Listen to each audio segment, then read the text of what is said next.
لیتنی لم اوت کتابیہ، کاش یہ کتاب نہ دی جاتی، یا میں اچھے عمل کر لیتا تو ادھر مل جاتی، اب مجھے ادھر پکڑائی گئی، اگر نہ پکڑتا تو میں کامیاب تھا، یہاں پکڑا دی گئی الٹے ہاتھ میں تو میں ناکام ہوں۔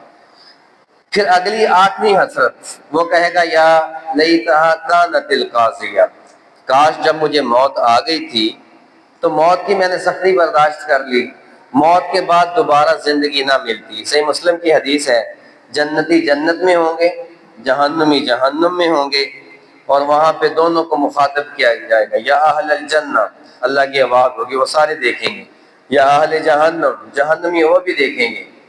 تو وہاں پہ مینڈھا لایا جائے گا، اسے ذبح کرنے سے پہلے اللہ تعالیٰ فرمائیں گے اسے پہچانتے ہو؟ تو لوگ پہچانیں گے نہیں۔ پھر یہ موت ہوگی، پھر موت کو اس کی اصل شکل میں پیش کیا جائے گا۔ تو میرے نبی نے فرمایا کہ پھر لوگوں کی آنکھیں کھل جائیں گی، جنتی ڈریں گے کہ کہیں یہ موت دوبارہ نہ آ جائے اور ہم جنت سے نہ نکل جائیں، جہنمی خوش ہو جائیں گے کہ ابھی موت آ جائے گی ہم یہاں سے نکل جائیں گے۔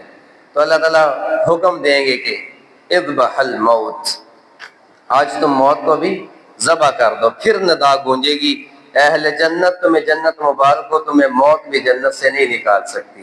اہل جہنم اپنی بدعمالیوں کے بدلے جہنت میں جلتے رہو، اب موت بھی باقی نہیں ہے کہ تمہیں اس جہنم سے نکال دے گی۔ وہاں پر وہ کہیں گے یا لیتھا کانت القاضیہ، کاش موت آئی تھی دوبارہ زندہ نہ کیا جاتا۔